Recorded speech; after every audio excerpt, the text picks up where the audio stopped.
Flea, Nenhum Lugar para Chamar de Lá, é um filme dinamarquês do diretor Jonas Rasmussen, que traz a história, né, em formato de documentário animado ou docudrama animado de um refugiado afegão na década de 80, 90, após retirada da invasão soviética, que devastaram o Afegão e que reverberam até hoje, né, no noticiário internacional, por exemplo.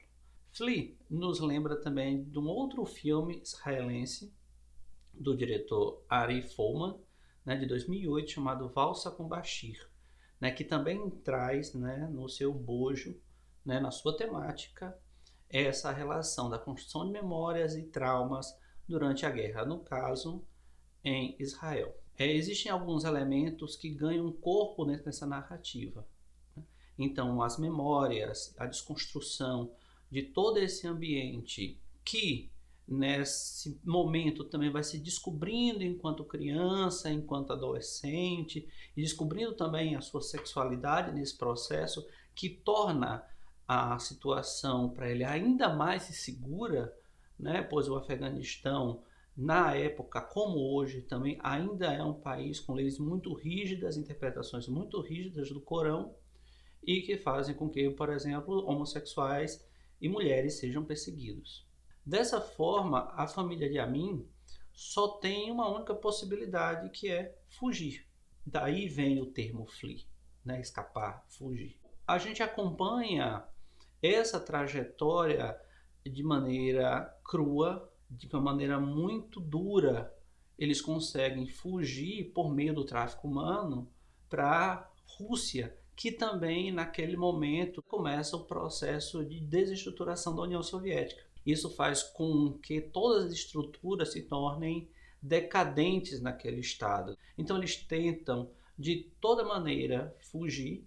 E aí a gente tem uma cena que é bastante icônica, naquele barquinho quase afundando, inapropriado, encontra um grande transatlântico europeu. É percebido que eles são tratados como uma atração mórbida, né, onde os turistas vão, filmam, fotografam como uma curiosidade turística que ocorre de oportunidade e simplesmente voltam para a vida luxuosa, confortável e segura deles. Isso torna muito cruel essa jornada, porque é um grupo de pessoas que foge de não por escolha, né, por falta de escolha, e essas pessoas precisam de algum tipo de ajuda e a elas são negadas todas as possibilidades de dignidade, de direito internacional, de direitos humanos.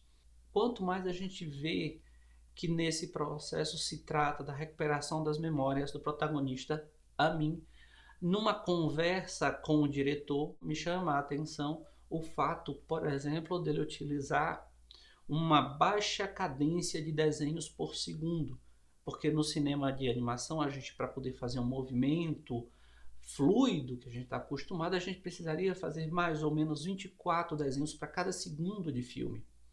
E ele usa uma taxa muito menor, algo em torno de, às vezes, de 5 ou até menos desenhos por segundo, fazendo com que esse movimento fique bastante duro e fragmentado, que reverbera e que ilustra um pouco a vida dessa família, que também não tem uma fluidez. Ela passa percalços, travamentos. Essa escolha do diretor mostra muito bem essa vida que não flui, que está toda hora sendo interrompida, andando e caminhando a pequenos passos e todo momento sendo travada. Flea nos traz uma reflexão dentro desse processo do lugar ou do não lugar, da falta de lugar dos refugiados, que por muitos anos, muitas vezes em campos de refugiados, eles passam a ter as suas vidas furtadas, né? São vidas que não progridem, são pessoas que não têm lugar, né? Dessa forma também não conseguem construir laços e muitas vezes também não conseguem construir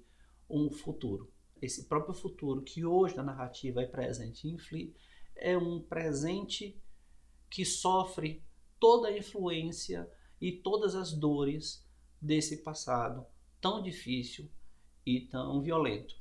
Essa relação que vem dessa história, ela reverbera ainda nas atitudes do protagonista, seja na sua relutância em casar com seu namorado, Casper, do qual fica muito claro no filme que os dois se amam, na sua tentativa, por exemplo, de se esquivar, né, dessas situações, a própria dificuldade de falar do processo, a tentativa de se afogar no trabalho, nessa tentativa de fugir desse cotidiano, são indícios desse sofrimento latente e contínuo, do qual a mim, ainda por conta de toda a sua história, não consegue se atrelar, não consegue confiar, não consegue ter a segurança para que ele possa acreditar, né? Então a gente vê todo esse processo de uma maneira bastante crua, e o diretor usa de uma técnica que também lembra a Valsa com Bashir, e também num filme brasileiro a gente pode ver também uma técnica parecida com O Menino e o Mundo,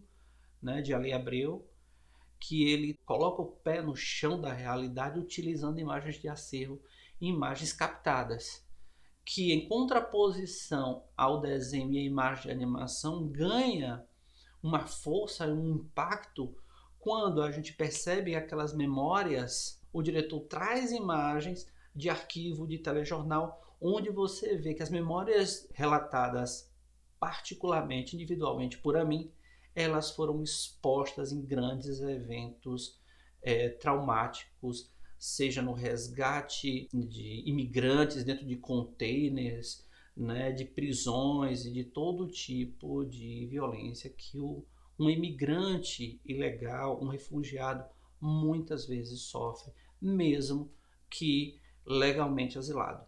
Então a reflexão que nos propõe Flea durante essa 1 hora e meia, né, de um filme sufocante, honesto, ao mesmo tempo delicado, é o reconhecimento de um lar para um refugiado que se descobre homossexual numa sociedade em guerra, homofóbica, misogênica, onde é necessário escapar para não morrer. Ao ponto de, no final, acho que de maneira aí bastante magistral e como um suspiro de esperança, o diretor, justapondo as imagens, ele mescla e sobrepõe imagens da suposta casa de Amin com o desenho de animação, criando essa mescla e essa fusão da memória e da realidade exposta pela imagem captada.